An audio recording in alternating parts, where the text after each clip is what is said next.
Now on 105.9 FM and streaming worldwide on the WMAL app. Vince Coglianese. Good afternoon to you. It's 5:07 here, News Talk 105.9 WMAL, where we are making sense of the news. Coming up this hour, we will be joined by Curtis Houck from NewsBusters at 5:30. We'll talk about the media and this debate this evening, and you can join us at 888-630-9625, 888-630-WMAL. Today, in the United States Congress, a number of families who have lost loved ones to illegal aliens who have murdered them were there in Congress testifying about their experience and trying to get this country back on track. There's a little bit of testimony today. I just want to play this for you from Patty Morin. She's the mother of Rachel Morin, who was assaulted, murdered last year in Maryland, just over a year ago today. Take a listen to this testimony. They found her, and I'm going to tell you what the court records have said. They found her badly beaten. She was strangled. She was raped. The medical examiner said she had bruises that blanketed her body. She had 10 to 15 head wounds, and she was stuffed into a drain pipe.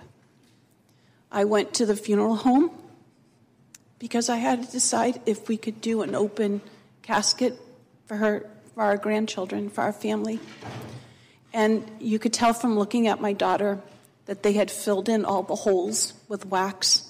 They tried to straighten her broken nose and tried to align her face back the way that to look normal. Deeply emotional testimony. I can barely listen to it now and without becoming emotional. Joining me now is Patty Morin, the mother of Rachel Morin. She joins us on the phone. Patty, thank you very much for your time today. Oh, you're welcome. Thank you for having me. I'm sorry that not only that you've lost your daughter, but that you have to relive this as you explain this story so many times. But there's a reason you're telling this story, isn't there, Patty? What is that reason? Yes, I really want people to hear our voices and to hear our words and to realize that this is a war that's going on our soil, that our women, our children are being murdered by illegal immigrants. Not all the immigrants that come to this country are criminals, but there is a vast majority that are criminals that are coming over the border, and they're causing this devastating pain and destroying families and murdering our women and our children. And something needs to be done. We need to close the border and put policies back into place that have been stopped, and we need to obey the laws that are actually already in place that aren't being obeyed. And so you're totally right. And Patty, your daughter's attacker, her killer. You gave some of the details today, but if you summarize for this audience, how many times did he come into the United States illegally? Who was who was releasing him, and what should the authorities have known about him? Well, he, the alleged suspect in my daughter's murder, they found him to be a illegal immigrant from El Salvador. He had come to the border 3 times. They had turned him away. And then the 4th time, he was a got away. But the 3 times that they did have interactions with this person, they should have done just a cheek swab, a DNA cheek swab. If they had done that and ran the DNA and took a picture, they would have had identification for this person. They would have seen that there was an Interpol warrant for him in his home country where he had previously allegedly murdered a woman and had fled his country to come to America. Yeah. And then also, if they had done the DNA and took the picture when he went to L.A. and attacked that 9-year-old girl and her mom, they would have been able to match the DNA from that crime scene back to the swab DNA sample at the border, and they would have known who it was that they were looking for. But because they didn't do that, this person traveled the United States, landed in Maryland, and allegedly attacked my daughter and murdered her. And that was in August of last year that occurred. Yes. After that, how soon after did they identify this man as the suspect? Was it quickly? No, not at all. He attacked L.A. They had a video, camera footage up from a ring video. Yeah. So you only saw the back of the person, and they only had a description of what they thought the suspect might look like. And so it went back and forth between the witnesses to come up with a sketch. And they didn't release the sketch until 6 months after Rachel's murder. Right. And all the time that they were looking for Rachel's suspect, he was living in the same town. Like, he never left Maryland. He just changed his appearance and was working, in local stores, yes. local restaurants. He was finally arrested in June of this year. That would be 10 months, I guess, later. Did you ever think you would see that day? That's a long time not to have a suspect in custody. No, actually. I know that some crimes go unsolved, especially crimes like this. Yes. And because we didn't know who the person was, it was literally like trying to find one person out of 8 billion on this earth. It was so hard to find that needle in the haystack, even with the sketch. So it was a real miracle that they were able to locate him and bring him back to Maryland. I never thought that I would see that day. I had actually lost hope that was going to happen. I encourage people to look up your testimony today before Congress. It was full of important information, and it was, as I mentioned, very emotional. You talked about your own history of having been attacked when you were a teenager, and then you used that as a way of comparison to what occurred with your daughter, and said that what your daughter experienced was so much worse. And it just touched my soul just listening to you talk about this. I felt so bad for you in all of this. But like I said, there's a reason you're telling this story. You'd like to see things be better in the future for the country.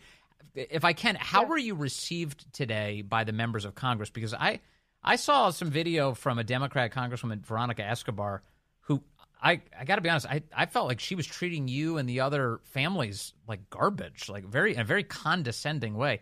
How did you feel received today by Congress? I think that, honestly, I don't know why the Democrats that were there, I don't understand why they came, because they acted very disinterested.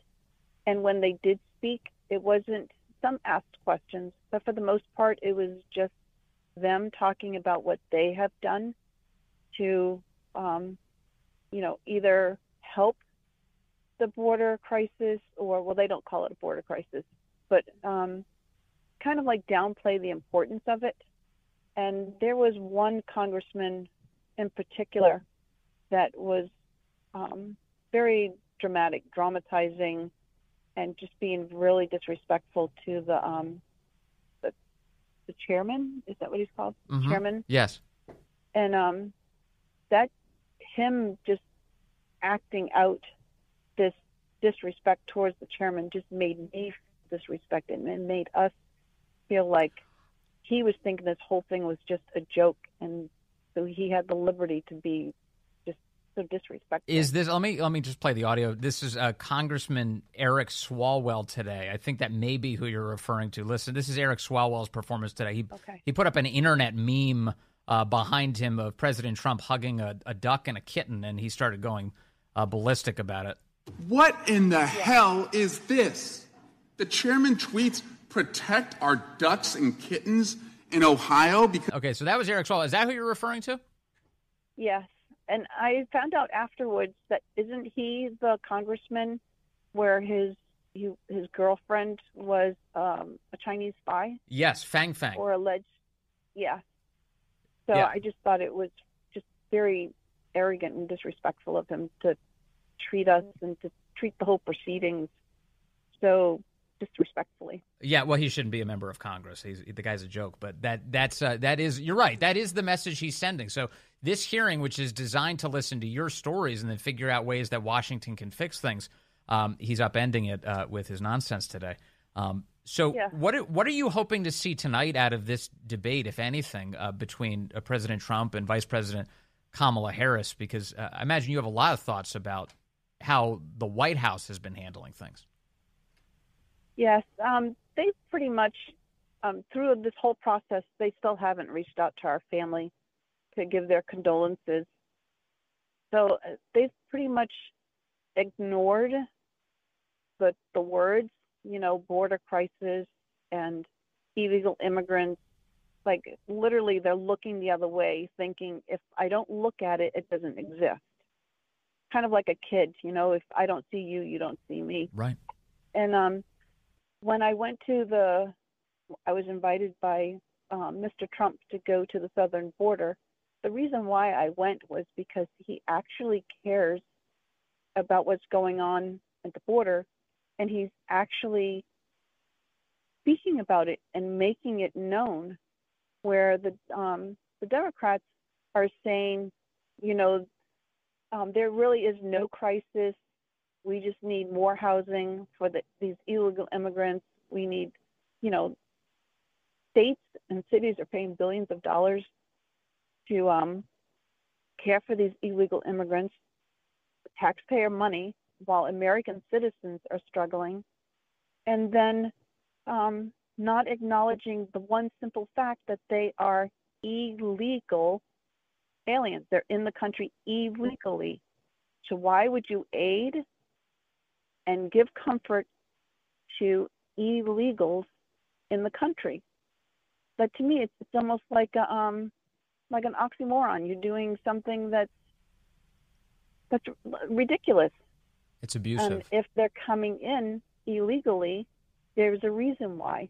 Because most people, if they're honest, will come in the way that you're supposed to be vetted and wait until you're accepted to come in.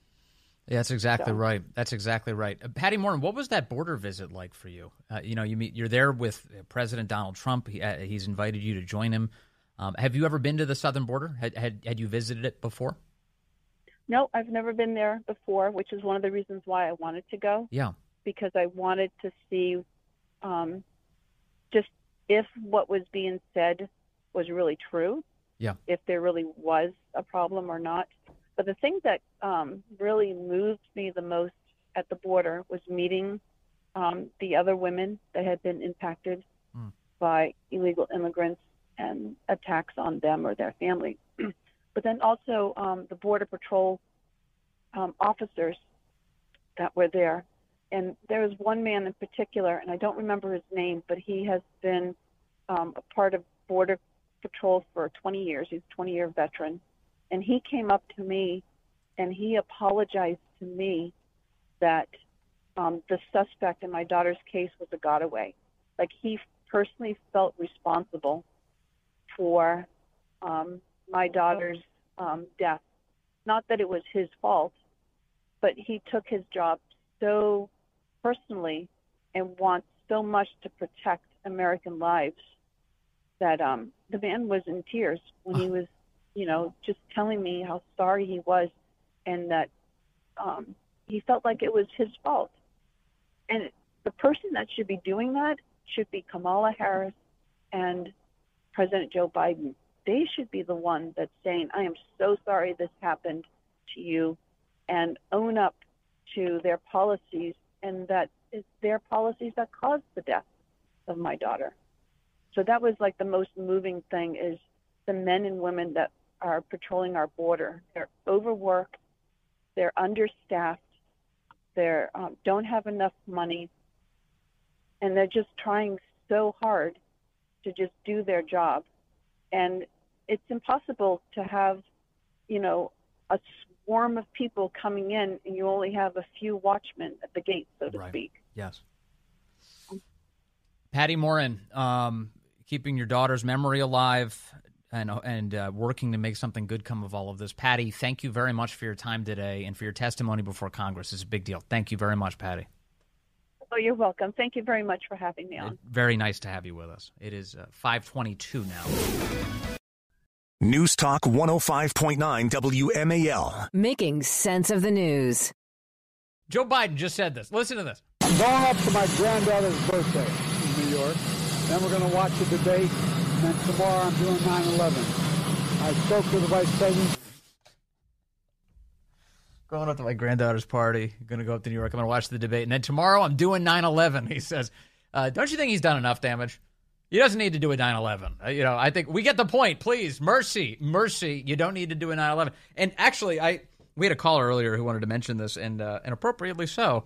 It was one of those things. Did you ever look up and you're like, holy cow, September 11th is coming? That was my reaction earlier this week. I looked at my calendar. I was like, it's here.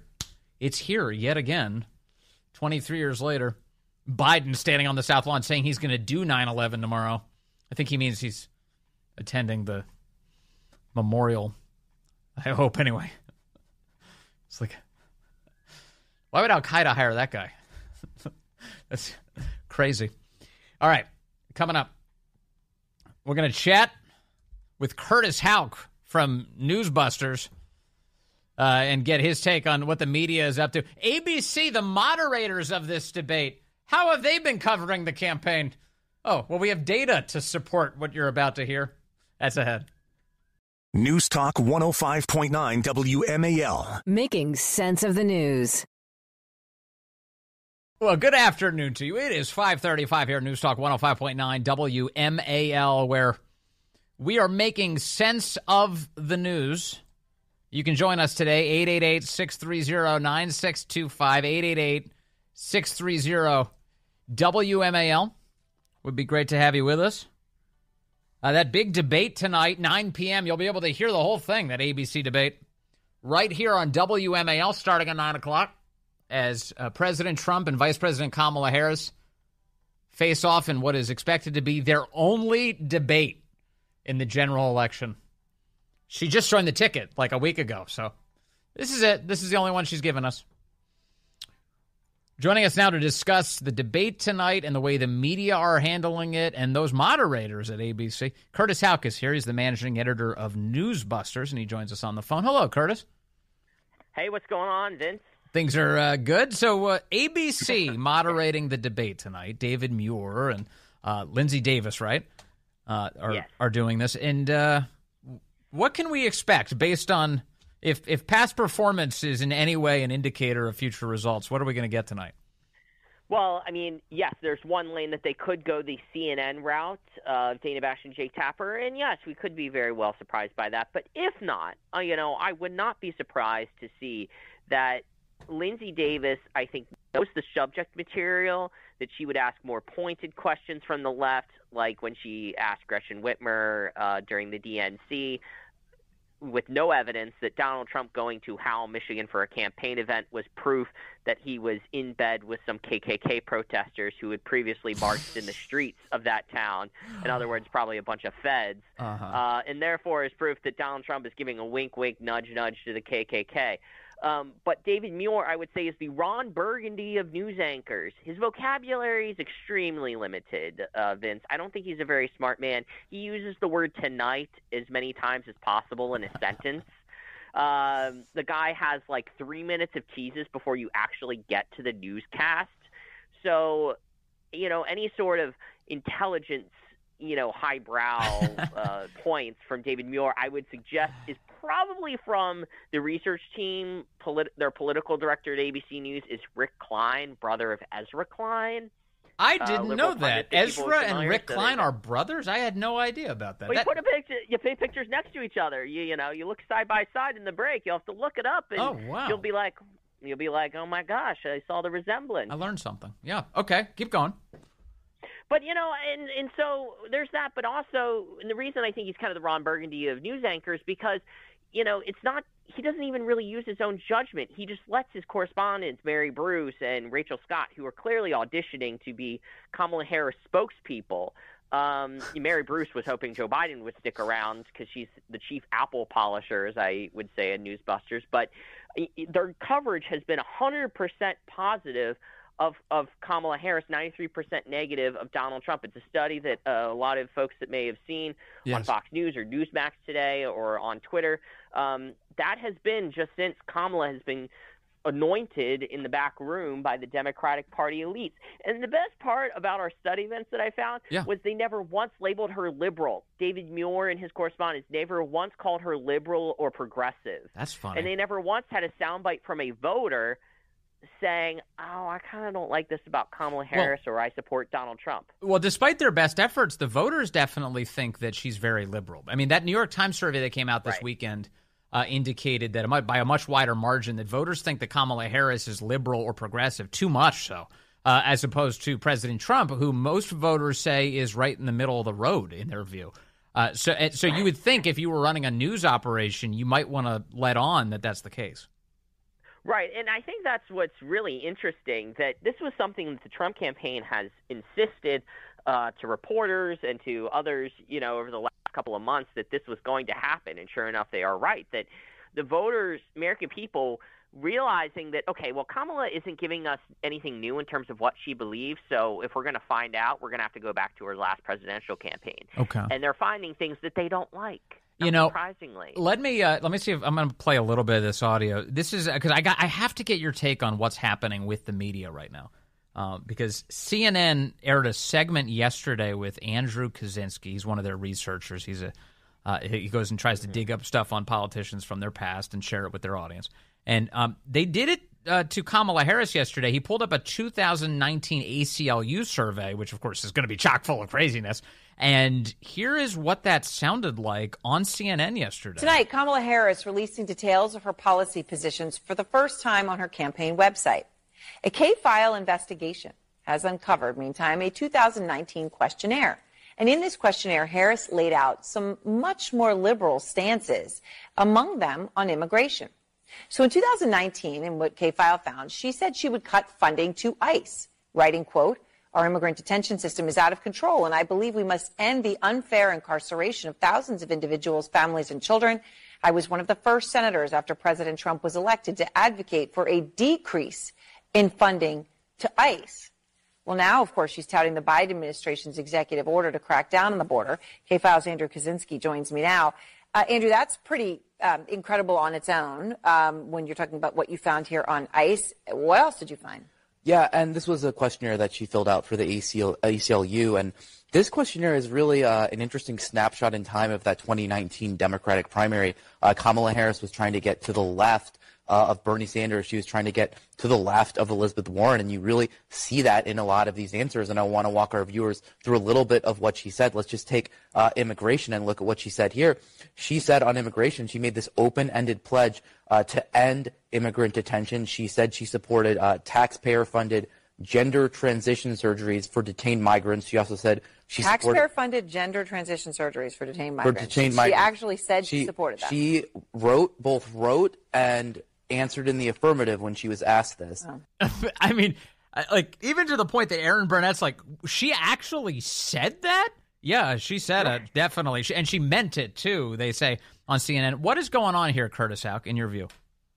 I'm actually here to give you an interesting take that I don't think this actually means a whole lot. The reason is because that is K-File's only television appearance since that story came out. The story was published late yesterday afternoon, and as we sit here, that has been his only television appearance.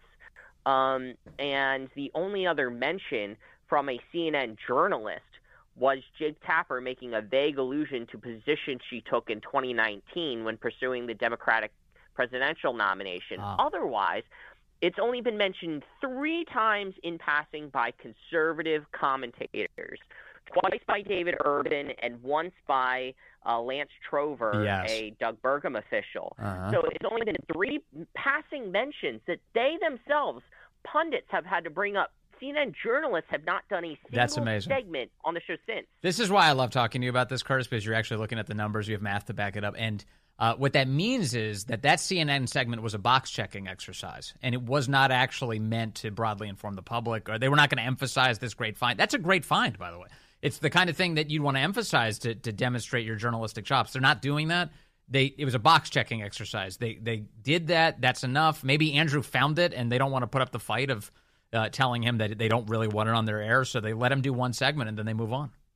And I'd say this is a trend with Andrew, actually. I mean, this happened with one of his most recent investigations going after Tim Walz, talking about how his first congressional campaign lied repeatedly about what happened with his DUI in the mid-'90s. And I believe there was another one. Yes, Kamala Harris and the positions that she took on the Trump border wall, how she's completely flip-flopped on that as well. Yeah.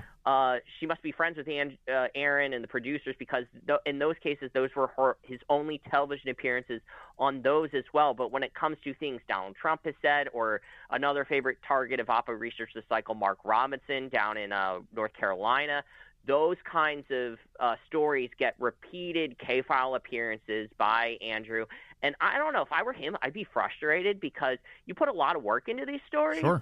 It's hundreds of words, and it may do well on CNN.com, but I feel like we all understand that when you do a story like that you want to get television out of it as well. And he has other people under him that could do television, or anchors could do news briefs themselves talking about it, so he doesn't necessarily have to be there himself.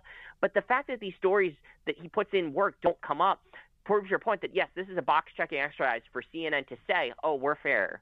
We're fair and balanced. We go hard after both sides. So let me follow this up with the way ABC News is handling that story today, because interestingly, ABC did ask Kamala Harris's campaign today about this. They had a spokesman on by the name of Michael Tyler. He works for Kamala Harris. And here's how that went. Take a listen to this. But I do want to ask you about this CNN report. It shows Harris voiced support for cutting funding for ICE and for using taxpayer money to fund transgender surgery for detained migrants in 2019. Does the vice president still support those positions, and do you expect her to address them tonight? Listen, I think, these old questionnaires are a complete distraction from the task at hand right now. I think the vice president, and frankly, what the American people are actually asking about, right? What the American people are concerned about and what they're asking about is who's going to solve for border security. He wasn't even ready for it. You can hear him drowning inside of the response. But the fact is, I'm not surprised he wasn't ready for it, because that is an unusual question for ABC to raise. What does that tell you, if anything? Right. Well, I think, that's interesting. It's ABC News Live, their streaming platform, so they've got a little bit more time to kill, so therefore they may want to flex their journalistic chops. I'm not surprised that Michael Tyler did not know, because he's really emulating what he had to do under Joe Biden, because he's one of the holdovers from when it was Biden-Harris. And that's what it sounded like during a lot of his interviews, where he'd be asked questions during that kind of post-debate, pre-Biden dropout phase, where he'd be asked these questions, or he'd be asked about Biden's stumbles, and he kind of would just bumble his way through it, saying it's completely irrelevant. But yes, Donald Trump's record, his financials, the E. Jean Carroll story, all those things from the 90s and the 80s, they're completely relevant, of course, because that speaks to Donald Trump's character. But anything having to do with Kamala Harris's past positions, they're irrelevant, because it's not about the future. The American people see that as a total crock. It's absolutely ridiculous. I should say that, yes, it's embarrassing for CNN when other news outlets, Newsmax, NewsNation, Fox News, even ABC News Live, are talking about your own report more than you are. Yeah. And subjecting representatives for Kamala Harris to questions about the CNN report, which is remarkable, which is proper. That's what you should be doing. And of course, her opinions expressed in that 2019 survey, deeply relevant today in the midst of this border crisis caused by the Biden-Harris administration. So predicting ahead to tonight, you kind of gave us an indication that what you think of ABC and David Muir and Lindsay Davis and what they've done in the past. Do you think ABC will do a better debate than CNN, or is CNN going to easily win this comparison? I think even if they show up and press Kamala Harris, I don't think they'll do as good of a job as CNN and as Jake Tapper and Dana Bash, because I think Jake Tapper and Dana Bash do a better job of pretending to be objective journalists than almost anybody else. And then tonight, one of the criticisms I've seen from the left at CNN, which of course ABC is paying attention to, is that they didn't jump in to fact-check Trump enough, that they weren't there to be Joe Biden's rescue when he needed it, a phone-a-friend. What do you expect out of ABC tonight? Will these moderators involve themselves in the actual debating? Well, as far as I know, Rick Klein has telegraphed in interviews that he's taken the same approach that David Chalian took at CNN as their political director ahead of the debate. He talked about facilitating a conversation between the candidates. I think, that was almost the exact line that David Chalian and Mark Preston even used at CNN. So going into this, they're sounding very similar, but in terms of whether they actually come through, I don't really know. But the one thing I think I am safe in saying, Vince, is their post-debate coverage, no matter what happens, will be far more critical, because I think CNN, after the last debate, they really played it straight.